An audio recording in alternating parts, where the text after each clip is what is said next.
ஒரு அம்மா சொல்லுது, அதாவது கணவன் மனைவியாக இருந்துட்டு அப்புறம் விவாகரத்து வாங்கிட்டு அதுக்கப்புறம் அந்த அம்மா பேசுகிறத நேற்று தொலைக்காட்சியில் போட்டாங்க. அது என்ன சொல்லுதுன்னா, நாங்கள் கணவனும் மனைவியாக இருக்கிறப்போ எங்களுக்குள்ளே சண்டை வந்துக்கிட்டு இருந்தது. இப்போ விவாகரத்து வாங்கிட்டு இப்போ நண்பர்களாக இருக்கிறோம். இப்போ சண்டையே வர்றதில்லை எங்களுக்குள்ளே. அப்படி பாருங்கள், கணவன் மனைவியாக இருந்தப்போ சண்டை வந்து தான், விவாகரத்து வாங்கினது மறுபடியும் நாங்கள் நல்லபடியாக தான் இருக்கிறோம், ஒன்றும் எங்களுக்கு சண்டை வரல. அப்படி இருக்குது இப்போ காலம் போய்கிட்டு இருக்கு. நேற்று அப்படி ஒரு இது என் கூட வேலை பார்க்குறப்போ ஒரு அம்மா இருந்தாங்க. அவங்க எப்போதும் அவங்க வீட்டுக்காரர் படத்தையே வச்சுருப்பாங்க, கையில் பத்திரமா வச்சுருப்பாங்க. அவ்வளவு மரியாதை மதிப்புன்னு சொல்லி நாங்கள்லாம் அவங்கள பெருசாக நினைப்போம். இது எதுக்குமா அவங்க வீட்டுக்காரர் படத்தை பத்திரமா இல்லை கையிலே வச்சுருக்கீங்களே, ஆஃபீஸுக்கெல்லாம் எடுத்துகிட்டு வந்து வச்சு அடிக்கடி எடுத்து பார்த்துக்குவாங்க. அவ்வளவு பிரியமாக அவங்க வீட்டுக்காரர் இல்லை. ஆமாம், எனக்கு ஏதாவது பிரச்சனை வந்துவிடுதுன்னா உடனே எங்கள் வீட்டுக்காரர் படத்தை எடுத்து பார்ப்பேன். பரவாயில்லையே இப்படி ஒரு இதாக. ஆமாம், இதை பார்த்துட்டு நினச்சிக்குவேன், இதை விட பிரச்சனை வேறு என்ன இருந்துட போகுது உலகத்தில் அப்படின்னு நினச்சிக்குவேன். உடனே எனக்கு எல்லாம் போயிடும் அப்படின்ட்டு தான். அப்படி ஒரு அம்மா இருந்தாங்க, இப்போவும் இருக்காங்க, வேலை பார்த்துக்கிட்டு இருக்காங்க. அப்படிலாம் இங்கே இருக்கிற தாய்மார்கள் பெண்கள் யாராவது அப்படி கூட பண்ணலாம். எப்போதுமே உங்கள் வீட்டுக்காரர் படத்தை கையில் வச்சுக்கோங்க. அது ஒரு யோசனை, குடும்பம் குதூகலமாக இருக்கிறதுக்கு அது ஒரு யோசனை. அதே மாதிரி இவங்களும் அவங்க படத்தை வச்சுக்கலாம், வச்சுக்கிட்டு பிரச்சனை வரும்போது பார்த்துக்கணும். இதை விட நமக்கு என்ன வந்துட போகுது பெருசாக அப்படி தான் இருக்கணும். குடும்பம் நல்லபடியாக இருக்கணும்னா அதுக்கு இப்போ சொல்லுவாங்க, கடவுளே ஒரு வீட்டு கணவன் வீட்டு தலைவர் கனவுல வந்தாராம். கடவுள் இது மாதிரி உன்னை விட்டுட்டு உங்கள் குடும்பத்தை உன்னையெல்லாம் விட்டுட்டு போக போகிறேன்னா, அதனால் ஏதாவது வர வேணும்னா கேட்டு போய் வாங்கிக்கோ அப்படின்னு கடவுள் சொன்னாராம் அந்த குடும்ப தலைவர்கிட்ட. அவருக்கு என்ன கேட்குறதுன்னு புரியல. கடவுள் விட்டுட்டு போகிறேங்கிறாரு, ஏதாவது வரம் கேட்டுக்கோ அப்படின்னு நம்ம என்ன பண்ணுறது, என்ன கேட்குறதுன்னு ஒன்றும் புரியல. குழம்பிக்கிட்டு இருந்தான் அந்த ஆள் கனவில். இப்போ கடவுள் சொன்னாராம், சரி நீ ரொம்ப குழப்பமாக இருக்க, நாளைக்கு மறுபடியும் உன் கனவில் வரேன், அதுக்குள்ளே நீ முடிவு பண்ணி வை, உனக்கு என்ன வரம் வேணுமோ கேட்டு வாங்கிக்கோ, உனக்கு வரம் கொடுத்துட்டு நான் போயிடுறேன், உன்னை விட்டுட்டு போகிறதா நான் முடிவு பண்ணிட்டேன் அப்படின்ட்டுருக்காரு கடவுள். சரி ஒரு நாள் அவகாசம் கொடுங்க, நாளைக்கு நான் அதுக்குள்ளே முடிவு பண்ணி வைக்கிறேன்ட்டு அவர் வந்தார். மறுநாள் முழிச்சுக்கிட்டு மனைவி மகன் மக்கள் எல்லோரையும் கூப்பிட்டார், குடும்பத்தில் எல்லாரையும். அப்படி வாங்க, இது மாதிரி நேற்று கனவுல வந்தார் கடவுள், நம்மளை விட்டுட்டு போக போகிறாராம், என்ன வரம் வேணும்னு கேட்டு வாங்கிங்கோ அப்படின்னு போய் சொல்லிட்டார். என்ன கேட்குறதுன்னா அப்படின்னு அந்த கணவன் கேட்குறான். இந்த மனைவி சொல்கிறாங்க, என் உடம்பு பூரா நகையாக இருக்கணும் அப்படின்னு கேள் அப்படின்ட்டுருக்கு. அதுக்குள்ளே அந்த ஒரு பொண்ணு ஓடி அப்படிலாம் கேட்காதப்பா கடவுள்கிட்ட, இப்போ இருக்கிற சொத்து எவ்வளோ இருக்கோ அதுபோல் இன்னொரு பங்கு வேணும்னு கேள் அப்படின்ட்டு. அந்த பையன் அவன் வேறு சொன்னான், அவன் அது நமக்கு இது போல் ஒரு 10 பங்காவது வேணும், 2 பங்களா கார் வேணும் அப்படின்னு அவன் ஒரு லிஸ்ட்டை கொடுத்தான். இவர் என்ன கேட்குறதுன்னு முடிவு பண்ணுறதுக்குள்ள அங்கே வேலை செய்கிற அம்மா, ஒரு வயசான அம்மா வந்திருக்கு, வேலை செய்கிற அம்மா. அது சொல்லிச்சான் இவர்கிட்ட, தப்பாரு கடவுள்கிட்ட அப்படிலாம் கேட்காதப்பா, நாளைக்கு வரும்பொழுது என்ன வர வேணும்னா எங்கள் குடும்பத்தில் எல்லாரும் அன்பாக இருக்கணும் பாசமாக இருக்கணும்னு கேட்டு வாங்கிக்கோ, வரத்தை அன்பு பாசம் குடும்பத்தில் எப்போதும் நிலவணும்னு கேட்டு வாங்கிக்கோ, வேற எல்லாம் நம்ம பார்த்துக்கலான்னு அந்த பெரியம்மா சொல்லிச்சான். மறுநாள் அதே மாதிரி படுத்து தூங்கினார். கடவுள் கனவுல வந்தார். கேட்கும்பொழுது இவர் சொன்னாராம், ஐயா எனக்கு எங்கள் குடும்பத்தில் நாங்கள் கணவன் மனைவி புள்ள குட்டி எல்லாம் பாசமாக இருக்கணும் அன்பாக இருக்கணும், இதுதான் எங்களுக்கு வர வேணும் அப்படின்னு கேட்டாராம். இவர் கேட்டதும் கடவுள் தலையை சொரிய ஆரம்பிச்சிட்டாராம். ஏன் என்ன யோசிக்கிறீங்கன்னு கேட்டிருக்காரு. நீங்கள் அன்பாக பிரியமாக இருந்தீங்கன்னா அப்புறம் ஏன் நான் உங்களை விட்டுட்டு போக போகிறேன், நான் ஏற்கனவே இல்லைங்கிறதுனால தான் உங்களை விட்டு போகலாம்னு முடிவு பண்ணியிருந்தேன். இப்போ நீங்கள் ஏற்கனவே பாசமாக இருந்தீங்கன்னா நான் இனிமேல் போக மாட்டேன், அதனால் ஏன் முடிவும் மாற்றிக்க வேண்டியது தான், உங்கள் கூட தான் இருக்க போகிறேன்னாராம். இப்படி ஒரு கதை சொல்லுவாங்க. அதனால் ஒரு குடும்பத்தில் அந்தந்த உறவு முறைகள் சரியாக இருக்கிற வரைக்கும் எல்லாம் நல்லாயிருக்கும்.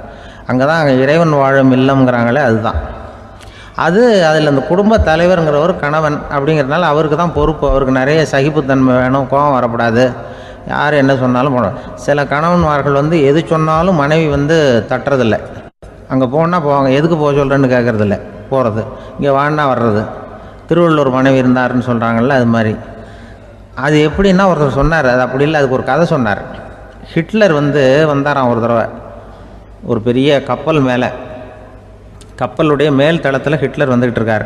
ஒரு இங்கிலீஷ் கேப்டன் எதிரில் நிற்கிறான். அவனுக்கு பெரிய ஆச்சரியம், இந்த ஆள் எப்படி இப்படி ஒரு தனி மனிதனாக இருந்துக்கிட்டு உலகத்தையே இப்படி இந்த பாடுபடுத்துகிறார் அப்படின்னு சொல்லி, உன்னுடைய வெற்றிக்கு என்ன காரணம்னு கேட்டாரான் அந்த இங்கிலீஷ் கேப்டன்.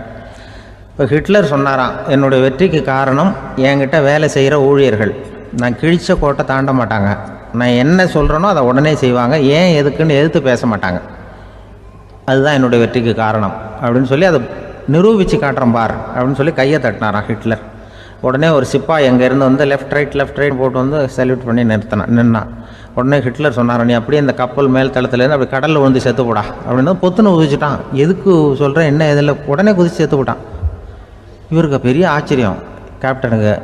ஹிட்லர் சொன்னார், இதுதான் என்னுடைய வெற்றி காரணம், தப்பார் இன்னொருத்தனை கூப்பிட்றேன் அப்படின்னு தட்டினா இந்த பக்கத்துலேருந்து ஒருத்தன் வந்தான், லெஃப்ட் ரைட் வந்து நின்னா, நீ இப்படி குதிச்சு செத்து போடா அப்படின்னு பொத்துன்னு குதிச்சிட்டான். எதுக்கு போக சொல்கிறீங்கன்னு ஒன்றுமே கேட்கல, குதினா உடனே குதிச்சிட்டான். அப்போ ஹிட்லர் சொன்னார், இதே மாதிரி என்னுடைய ஒவ்வொரு ஊழியர்களும் இருக்கிறாங்க, நானும் ஊழியர்களை இழக்கிறதுக்கு தயாராக இல்லை, தப்பார் தயாராக இருப்பேன் எப்போதும், தப்பார் இன்னொருத்தர் தட்டுறேன்னு இன்னொருத்தர் வந்தார்.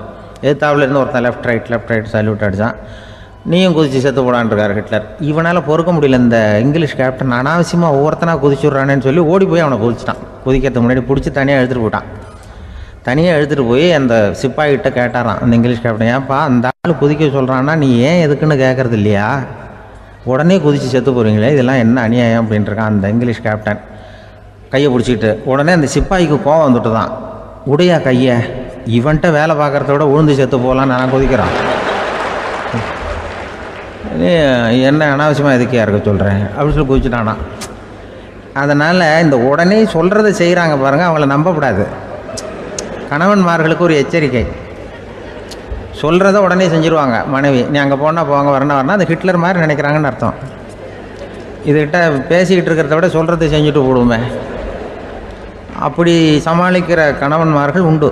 குடும்பத்தில் வந்து அப்படிலாம் இருந்து சமாளிக்கிறாங்க. உலகத்தில் எது எதுக்கும் ஆராய்ச்சி கூடங்கள் இருக்குது இல்லை, அது மாதிரி தூக்கத்தை பற்றி ஆராய்ச்சி பண்ணுறதுக்கு ஒரு ஆராய்ச்சி கூடம் இருக்குது. அப்படி ஆராய்ச்சி பண்ணணும்னா அதுக்கு மூழ்கிக்கிட்டு இருக்கணும்ல, அதனால தான் அந்த ஆராய்ச்சி கூடம் இங்கே இல்லை. அமெரிக்காவில் பாஸ்டன் பல்கலைக்கழக மருத்துவமனையில் அது இருக்குது. அங்கே தூக்கத்தை பற்றி பல விதமான ஆராய்ச்சிகள் பண்ணிகிட்டு இருக்கிறாங்க. அந்த ஆராய்ச்சி கூடத்தில் இயக்குனராக இருக்கிற ஒரு நிபுணர், அவர் என்ன சொல்கிறார் தெரியுமா, உங்களுக்கு தூக்கம் வரலையா, நீங்கள் நல்லா தூங்குறதுக்கு தாராளமாக சில யோசனைகளை என்னால் சொல்ல முடியும் அப்படிங்கிறார். யோசனை தானே, காசா பணமாக கேட்டு வச்சுக்கலாமே. உணவு, மனநிலை, தூங்கும் இடத்தோட சூழ்நிலை, படுக்கைக்கு செல்கிறப்போ உள்ள பழக்க வழக்கங்கள், இது காரணமாக ஒருத்தருக்கு தூக்கம் வராமல் போகலாம். தூக்கம் வராததுக்கு இதுதான் காரணம்னா அதையெல்லாம் சுலபமாக கட்டுப்படுத்தலாங்கிறார் அவர். தூக்கத்தை வரவழைக்கக்கூடிய ஒரு நல்ல மருந்து உடற்பயிற்சி.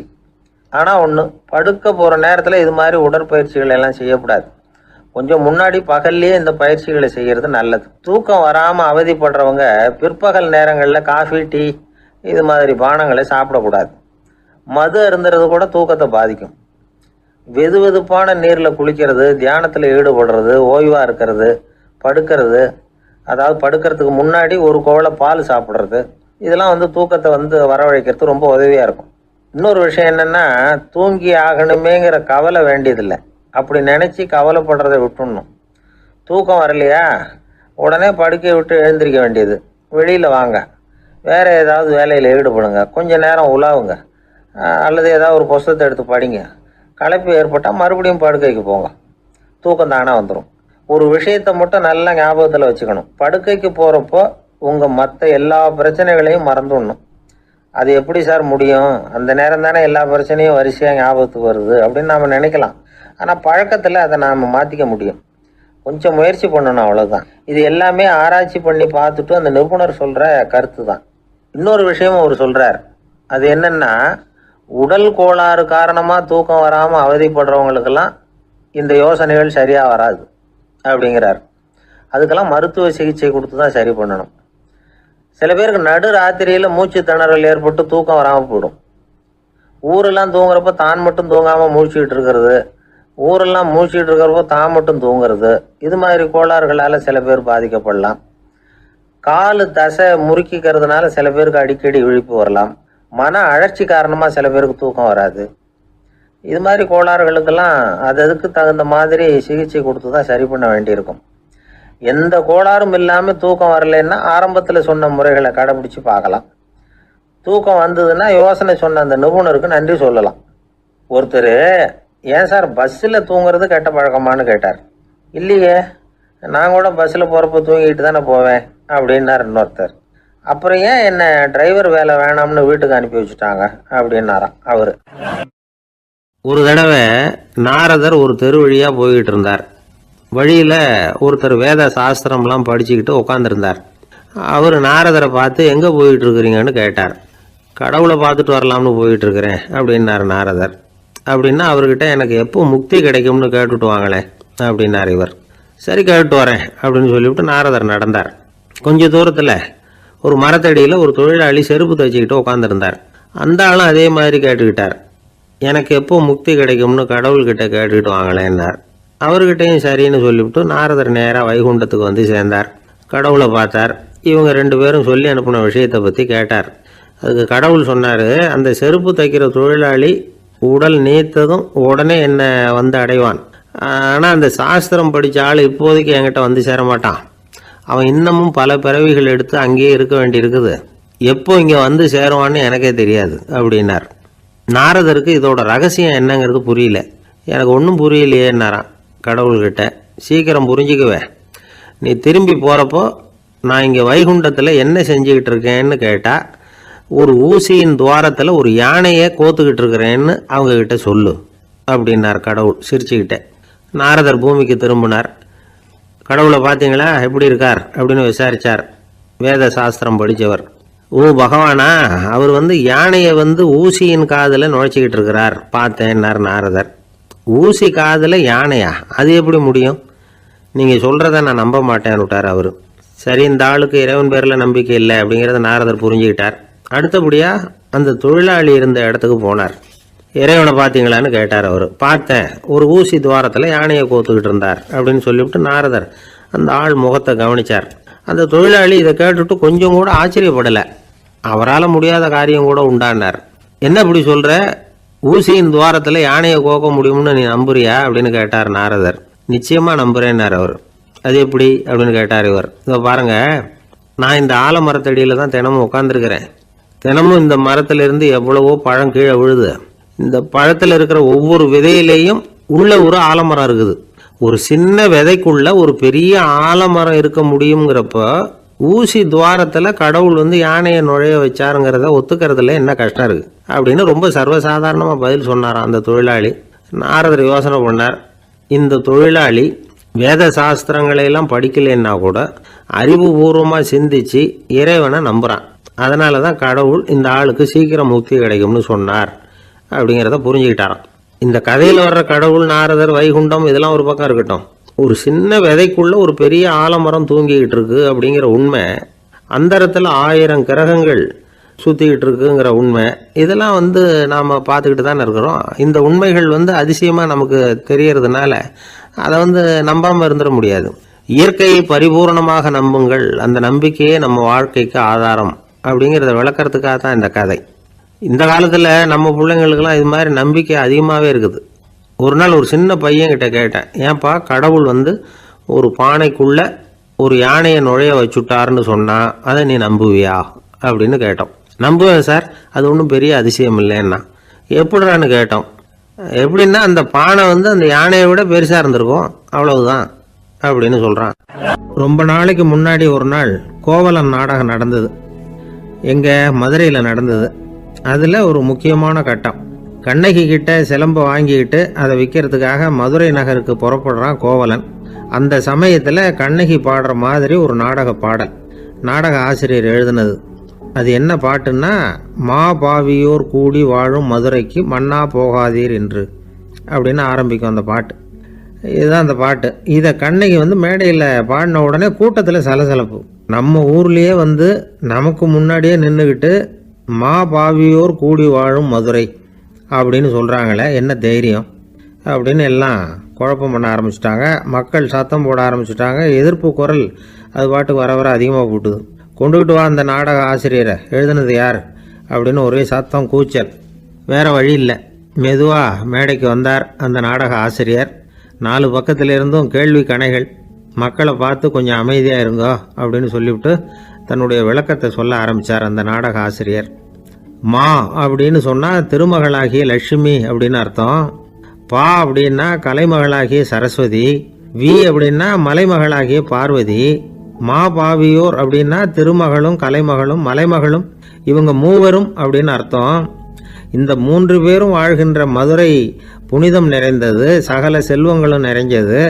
அப்படிப்பட்ட ஊரில் நான் அணிந்து கொள்ளும் இந்த சாதாரண சிலம்பை யார் வாங்கிக்குவாங்க அப்படிங்கிற எண்ணத்தோடு தான் கண்ணகி அப்படி சொல்கிறா. அதை நினச்சி தான் நான் எழுதினேன். ஆகவே மதுரையை ரொம்ப சிரமப்படுத்தணும், ரொம்ப மோசமாக எழுதணும் அப்படிங்கிற எண்ணம்லாம் எனக்கு கிடையாது. பெருமைப்படுத்தணும்னு நினச்சி தான் அப்படி எழுதினேன் அப்படின்னு விளக்கம் கொடுத்தாராம். இந்த விளக்கத்தை கேட்டதும் எல்லாரும் ரொம்ப சமாதானம் ஆயிட்டாங்களாம். இப்படி விளக்கம் கொடுத்த அந்த நாடக ஆசிரியர் யார் தெரியுமா? அவர் தான் தமிழ் நாடக உலகின் முதல் ஆசான் சங்கரதாஸ் சுவாமிகள். அவருக்கு நகைச்சுவை உணர்வும் அதிகம். 1920ஆம் ஆண்டு திருநெல்வேலியில் அவர் தங்கியிருக்கிறார் நாடகம் நடத்துறதுக்காக. அவர் தங்கியிருந்த வீட்டில் கொசு மூட்டை பூச்சி அதிகமாக இருந்திருக்கு. அவரால் தூங்கவே முடியல. அவர் அனுபவித்த தொல்லைகள் ஒரு பாட்டாக உருவாச்சு. வேடிக்கையாக ஒரு பாட்டு எழுதினாராம்.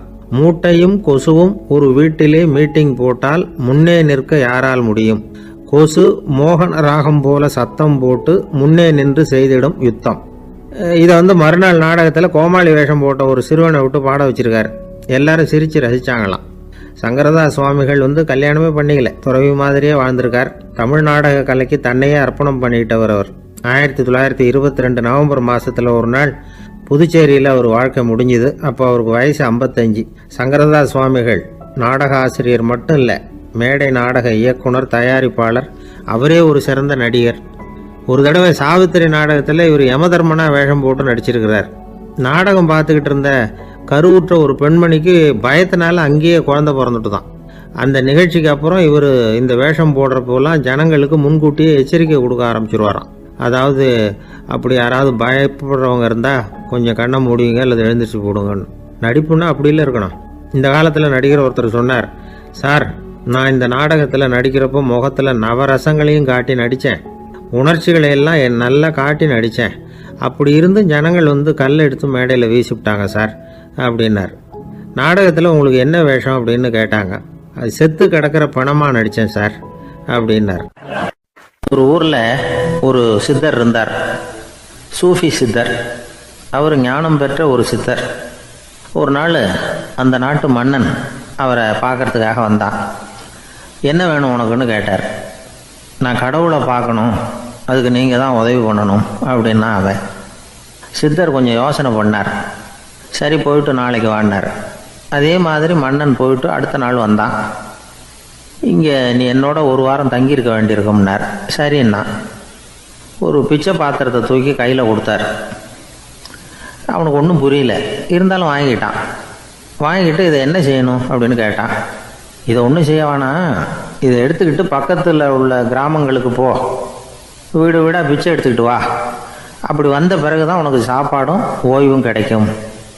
ஒரு வாரம் அப்படி செய், அதுக்கப்புறம் 8வது நாள் நாம் கடவுளை பற்றி யோசிக்கலாம் அப்படின்னார். இப்படி ஒரு சொன்னதை கேட்டதும் அந்த அரசனுக்கு அதிர்ச்சி ஆயிட்டுது. ஒரு மாதிரி ஆயிட்டான். தன்னுடைய சொந்த நாட்டில் சொந்த குடிமக்கள்கிட்ட போய் பிச்சை எடுக்கிறதா அப்படின்னு யோசனை பண்ணி பார்த்தான். அதுக்கப்புறம் மெதுவாக அவன் அந்த சித்தரை பார்த்தான். ஐயா, சொந்த நாட்டிலேயே பிச்சை எடுக்கிறதுன்னா எனக்கு ஒரு மாதிரியாக இருக்குது, வெக்கமாக இருக்குது.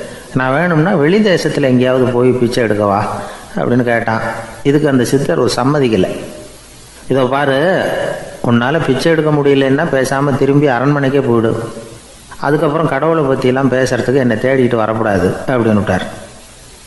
மன்னன் தயங்கினான். இருந்தாலும் மனசை சரி பண்ணிட்டு சம்மதிச்சான்.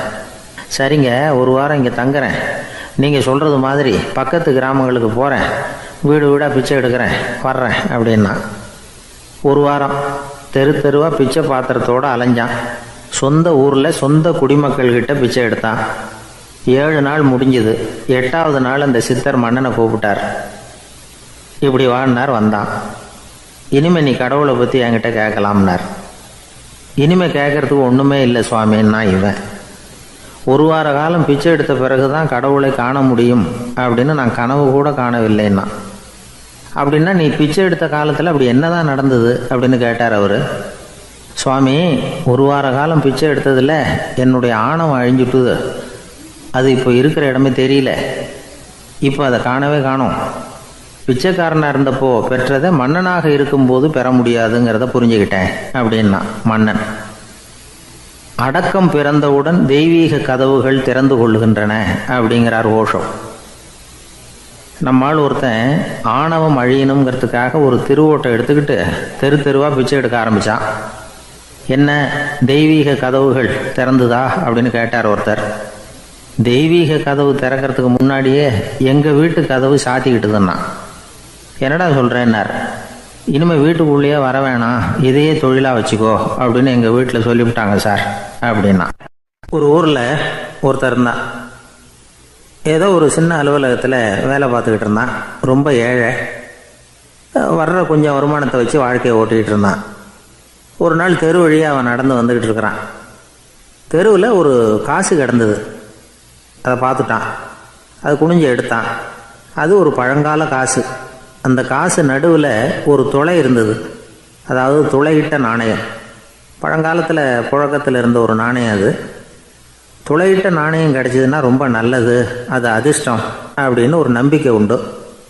இவன் கையில் அது கிடைச்சதும் ரொம்ப சந்தோஷப்பட்டான். இனிமேல் என்னுடைய கஷ்டம்லாம் தீரப்போகுது, அதிர்ஷ்டம் என்னை தேடி வரும், நான் பணக்காரன் ஆகிடுவேன் அப்படின்னு சொல்லிட்டு அந்த காசை தன்னுடைய கோட்டு பையில் பத்திரமா போட்டு வச்சுக்கிட்டான். அடிக்கடி அதை தொட்டு பார்த்துக்கிறது உண்டு, வெளியில் எடுக்க மாட்டான். இப்படியே கொஞ்ச காலம் ஆச்சு. அதுக்கப்புறம் என்னாச்சு தெரியுமா? நிஜமாகவே அதிர்ஷ்டம் அவனை தேடி வர ஆரம்பிச்சிட்டுது. செல்வம் வந்து குவிஞ்சுது. பணம், பதவி, புகழ் எல்லாம் வந்து சேர்ந்தது. சமூகத்தில் அவன் ஒரு பெரிய மனுஷன் ஆகிட்டான். எல்லாரும் அவனை பாராட்டினாங்க. அவன் எதை தொட்டாலும் வெற்றி, எல்லாம் அந்த காசோட மகிமை அப்படின்னு அவன் மனசுக்குள்ளே நினச்சிக்கிட்டான். தினமும் காலையில் அந்த கோட்டை போட்டுக்கிட்டு தான் வெளியில் கிளம்புவான். புறப்படுறதுக்கு முன்னாடி கோட்டு பாக்கெட்டை தொட்டு பார்த்துக்குவான், உள்ளே காசு இருக்கா அப்படிங்கிறத உறுதிப்படுத்திக்குவான். அதுக்கப்புறம் தான் வெளியில் கிளம்புவான். இப்படியே பல வருஷம் ஓடி போச்சு. ஒரு நாள் அவனுக்கு அந்த ஆசை வந்துட்டுது. அதாவது அந்த துளையிட்ட நாணயத்தை எடுத்து கண்ணால் பார்க்கணும் அப்படின்னு. காலையில் சாப்பிட்டுக்கிட்டு இருந்தான். அப்போ தன்னுடைய மனைவிகிட்ட சொன்னான், ரொம்ப நாளைக்கு அப்புறம் என்னுடைய அந்த நாணயத்தை இன்றைக்கி வெளியில் எடுத்து பார்க்க போகிறேன்னா. என்னத்துக்கு அது, இப்போ அதை பார்க்க வேணாமே அப்படின்னு மெதுவாக இழுத்தாங்க அந்த அம்மா. இல்லை நான் பார்த்தே தீரணும் அப்படின்னு அவன் தன்னுடைய சட்டை பைக்குள்ளே கையை விட்டான். உள்ளே இருந்த நாணயத்தை வெளியில் எடுத்தான். பார்த்தா அவனுக்கு ஆச்சரியமாக போச்சு. அந்த நாணயத்தில் தொலையே இல்லை. என்ன ஆச்சு அப்படின்னு சொல்லி அவன் ரொம்ப குழம்பி போயிட்டான். இப்போ அந்த அம்மா சொன்னாங்க, நான் தான் ஒரு நாள் உங்கள் கோட்டு ரொம்பவும் தூசியாக இருக்கேன்னு சொல்லி அதை ஜன்னலுக்கு வெளியில் உதறினேன். உள்ளே இருந்த அந்த காசு அப்போ எனக்கு தெரியாது, ஞாபகத்தில் இல்லை. அது தெருவில் விழுந்துட்டது போல இருக்கு. அதுக்கப்புறம் எவ்வளவோ தேடி பார்த்தேன், கிடைக்கல. அதுக்குள்ளே அதை யாரோ எடுத்துகிட்டு போயிட்டாங்க போல இருக்கு. அது இல்லைங்கிறது உங்களுக்கு தெரிஞ்சால் வருத்தமாக இருக்குமேங்கிறதுக்காக நான் தான் வேற ஒரு நாணயத்தை எடுத்து சட்டை பைக்குள்ளே வச்சுட்டேன் அப்படின்னு விவரத்தை சொன்னாங்க அந்த அம்மா. இது எப்போ நடந்ததுன்னு கேட்டான். உங்களுக்கு அந்த காசு கிடைச்சதே அன்னைக்கு மறுநாளே இது நடந்து போச்சு அப்படின்னாங்களாம். இதை கொஞ்சம் யோசனை பண்ணி பாருங்க. அவனுக்கு அதிர்ஷ்டத்தை கொடுத்தது அந்த நாணயம் இல்லை, அவனுடைய நம்பிக்கை, அதாவது தன்னம்பிக்கை. அதுதான் வேலை செஞ்சிருக்கு. இதிலிருந்து நாம் தெரிஞ்சுக்க வேண்டியது என்னென்னா, வாழ்க்கையில் முன்னேற நினைக்கிறவங்களுக்கு தன்னம்பிக்கை ரொம்ப முக்கியம். அது இல்லைன்னா முன்னேற முடியாது. ஒருத்தன் சொன்னானா, நான் எப்போவுமே என்ன தான் சார் நம்புவேன், மற்றவங்கள நம்ப மாட்டேன். நேற்றுக்கு பாருங்கள், திடீர்னு 10 பேர் என்னை அடிக்க வந்துட்டாங்க, நான் ஒருத்தனாகவே அதை சமாளித்தேன் அப்படின்றான் ரொம்ப பெருமையாக. அது எப்படின்னு கேட்டாங்களாம். ஒரே ஓட்டமாக அங்கேருந்து ஓடி வந்துட்டேன் அப்படின்னானா. ஒரு ஊரில் ஒரு ஆள் இருந்தான். நிறைய பணம் சேர்த்தான். அவனுக்கு சம்பாதிக்க தெரியுமே தவிர செலவு பண்ண தெரியாது. மகா கஞ்சன். காசை கையில் எடுக்கவே மாட்டான். எடுத்தால் செலவு செய்ய வேண்டியிருக்குமே. அதனால் இப்படியே அவன் காலத்தை ஓட்டி விட்டான். வயசாகிட்டுது.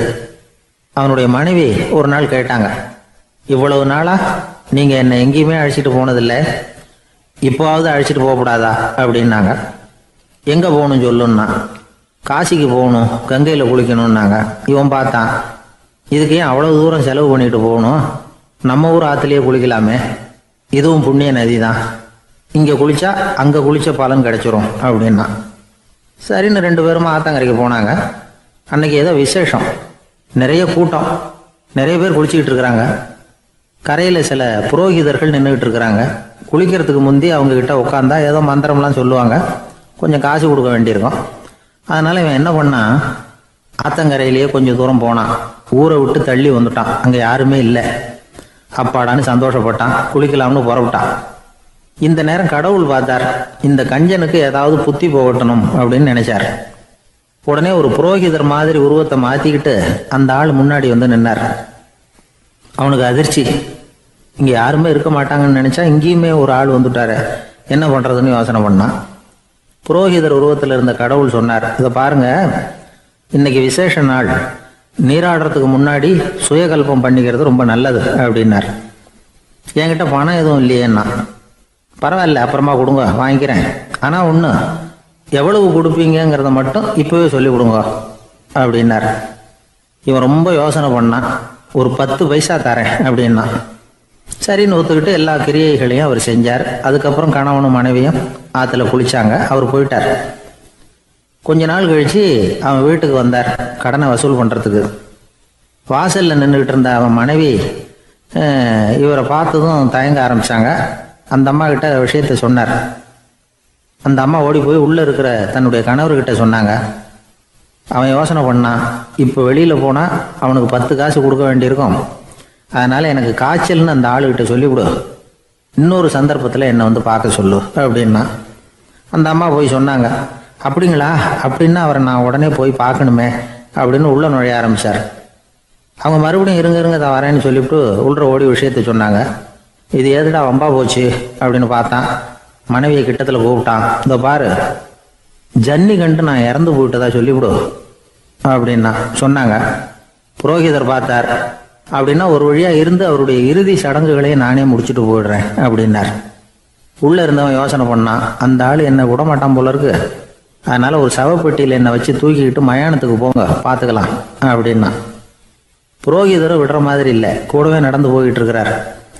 அங்கே இறக்கி சடங்குகளை முடிச்சுட்டு தீ வைக்கிற நேரம் பொட்டிக்குள்ளே இருந்த நம்ம ஆள் அலறி அடிச்சுட்டு வெளியில் ஓடி வந்தான்.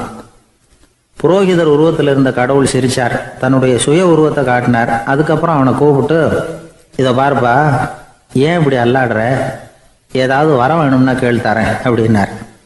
அவன் யோசனை பண்ணான்.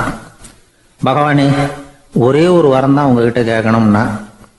என்ன வேணும் கேளுன்னார். அந்த 10 பைசா தட்சணையை தள்ளுபடி பண்ணால் போதும் அப்படின்னா. கடவுளும் சரின்னு சொல்லிட்டு போயிட்டார். இப்படி ஒரு கதையை சுவாமி சிவானந்தர் சொல்லியிருக்கிறார். செல்வந்தர்கள் பல பேர் இப்படித்தான் இருக்கிறாங்க, தாங்களும் அனுபவிக்க மாட்டாங்க, அடுத்தவங்களுக்கும் கொடுக்க மாட்டாங்க. இது மாதிரியான கஞ்சர்களுக்கு இந்த உலகம் இல்லை அந்த உலகம் இல்லைங்கிறார் அவர். இந்த கதையில கடவுள் கடன் வசூலுக்கு வந்தது மாதிரி நம்ம ஊர் ஆள் ஒருத்தன் இன்னொருத்தர்கிட்ட 10 பைசா கடன் கொடுத்துட்டான். திருப்பி வாங்கறதுக்கு நடையா நடக்கிறான். கடைசியா கேட்டான், நீ எப்பதான் கடனை திருப்பி தரப்போற, அதை முடிவா சொல்லுன்னா. வர்ற வியாழக்கிழமை கண்டிப்பா கொடுத்துருவேன் அப்படின்னானா அவன். அன்னைக்கு நான் ஊர்ல இருக்க மாட்டேனே அப்படின்னானா இவன். அதனால என்ன, நானும் தான் அன்னைக்கு ஊர்ல இருக்க மாட்டேன் அப்படின்னானா. நம்மள மாதிரி ஒரு ஆசாமி அவன் நம்மள மாதிரியே கற்பனை பண்ணான். அதாவது நாம தான் இந்த உலகத்துல ரொம்பவும் கஷ்டப்படுறோம், மற்றவங்க எல்லாம் சந்தோஷமா இருக்கிறாங்க அப்படின்னு அவன் நினைச்சுக்கிட்டான்.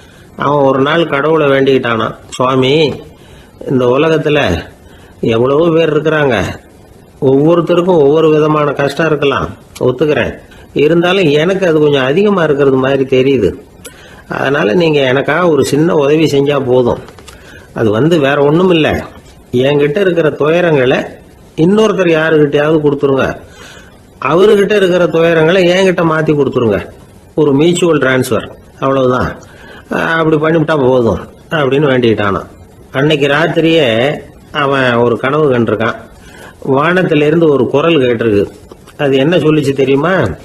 ஏ ஜனங்களே, எல்லாரும் அவங்க கஷ்டங்களை ஒரு பையில போட்டு எடுத்துக்குங்க, அப்படி எடுத்துக்கிட்டு நேரா இந்த ஊர் எல்லையில இருக்கிற கோயிலுக்கு வந்து சேருங்க அப்படின்னு அந்த குரல். ஆஹா, கடவுள் நம்ம பிரார்த்தனைக்கு செவி சாய்ச்சுட்டார் அப்படின்னு சந்தோஷப்பட்டான் இவன். உடனே என்ன பண்ணான், தன்கிட்ட இருந்த கஷ்டத்தையெல்லாம் ஒரு சாக்கு பையில போட்டு எடுத்துக்கிட்டான். வீட்டை விட்டு வெளியில வந்தான். தெருவில் இறங்கி நடக்கிறான். அங்க பார்த்தா ஏகப்பட்ட பேர் ஆளுக்கு ஒரு பைய தூக்கிக்கிட்டு கோயிலுக்கு போயிட்டு இருக்கிறாங்க. சில பேர் மூட்டையா கட்டி தலையில சுமந்துக்கிட்டு போயிட்டு இருக்கிறாங்க. இவன் பார்த்தான். இவனுக்கு ரொம்ப ஆச்சரியமா இருந்தது. ஏன்னா எல்லாரும் வச்சிருக்கிற பைய இவன் பைய விட பெருசா இருந்தது. இவன் பை தான் இருக்கிறதுலயே கொஞ்சம் சின்னதா தெரிஞ்சது. இப்ப அவன் மறுபடியும் சாமியை வேண்டிக்கிட்டான். கடவுளே, இப்ப உள்ள சூழ்நிலையை கவனிச்சா என்கிட்ட இருக்கிற பைய பரவாயில்லன்னு தோணுது.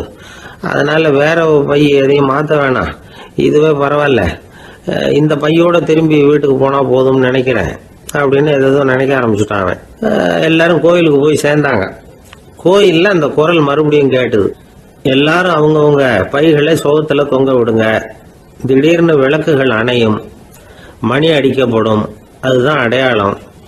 அந்த சமயத்தில் இருட்டில் உங்களுக்கு வேண்டிய பைய நீங்கள் மாற்றி எடுத்துக்கலாம், தேர்ந்தெடுத்துக்கலாம். வெளிச்சம் இருக்கிறப்பவே உங்களுக்கு பிடிச்ச பைக்கு பக்கமாக பார்த்து நீங்கள் நின்றுக்கலாம் அப்படின்னு சொல்லி விவரம் சொல்லிச்சான் அந்த குரல். அப்படி சொன்னதுக்கு அப்புறம் திடீர்னு விளக்கு அணைஞ்சுது, மணி அடிச்சுது. கொஞ்ச நேரம் கழிச்சு மறுபடியும் விளக்குகள்லாம் எரிஞ்சுது. இப்போ பார்த்தா எல்லாரும் அவங்கவுங்க பையையே கெட்டியா பிடிச்சிக்கிட்டு நிற்கிறாங்க. இவனும் அப்படியே நிற்கிறான். இவன் மெதுவா பக்கத்துல நிக்கிறவங்கிட்ட கேட்டானா, ஏன் நீங்க பைய கையிலேயே வச்சிருக்கிறீங்க, செவுத்துல மாட்டலையா அப்படின்னு கேட்டிருக்கான். இல்லப்பா, நீ ஏன் கையிலேயே வச்சிருக்கிறியோ அதே காரணத்துக்காக தான் நாங்களும் வச்சிருக்கிறோம். நம்ம கவலைகளை பத்தி நமக்கு ஓரளவுக்காவது தெரியும். ஆனா மற்றவங்க கவலைகள் நமக்கு பரிச்சயம் இல்லாதவை, பழக்கம் இல்லாதது. அதனால நமக்கு தெரிஞ்ச கவலைகளை சமாளிக்கிறது சுலபம். தெரியாததை சமாளிக்கணும்னா மறுபடியும் ஆரம்பத்துல இருந்து ஆரம்பிக்கணும். அதனால பழைய நண்பர்களோட வாழறது தான் மேல் அப்படின்னு நானாம். அதுக்கப்புறம் அவன் தன்னோட பைய போதும்னு வீட்டுக்கு திரும்பி வந்துட்டானான். இது ஒரு பெரியவர் சொல்லி இருக்கிற கதை. அதனால நம்ம கிட்ட இருக்கிற கஷ்டங்கள் தான் பெருசு, அதை இன்னொருத்தங்கிட்ட கொடுத்துட்டு மாத்திக்கலாம் அப்படின்னு நினைக்கிறது தப்பு. இதே மாதிரி இன்னொரு சம்பவம். ஒரு ஊர்ல ஒரு நாள் ராத்திரி ஆகாயத்திலிருந்து கடவுள் குரல் கேட்குது. இந்த ஊர்ல இருக்கிற ஜனங்கள்லாம் கொஞ்சம் கவனிங்க, உங்களுக்கு ஒரு செய்தி. அதாவது இங்க இருக்கிற ஜனங்கள்லயே கொஞ்சம் கூட கவலையே இல்லாத ஆள் யாருன்னு எனக்கு தெரியணும். அதனால எல்லாரும் அவங்க கவலைகளை ஒரு பையில போட்டு எடுத்துக்கிட்டு கோயிலுக்கு வாங்க அப்படின்னாரு கடவுள். உடனே வரிசையா எல்லாரும் வர ஆரம்பிச்சாங்க. எல்லார் கையிலையும் பை இருந்தது, சின்னதும் பெருசுமா. கவலையே இல்லாத ஆள் யாருன்னு தேடினார் கடவுள். ஒரே ஒரு ஆள் மட்டும் கையில எதுவும் இல்லாம வெறும் கையை வீசிக்கிட்டு ரொம்ப ஜாலியா நடந்து வந்துகிட்டு இருந்தான். கடவுள் அவங்ககிட்ட போனார். ஏன்பா உனக்கு கவலையே இல்லையா அப்படின்னு கேட்டார். எனக்கும் சில கவலைகள்லாம் உண்டு அப்படின்னு அவன். எங்க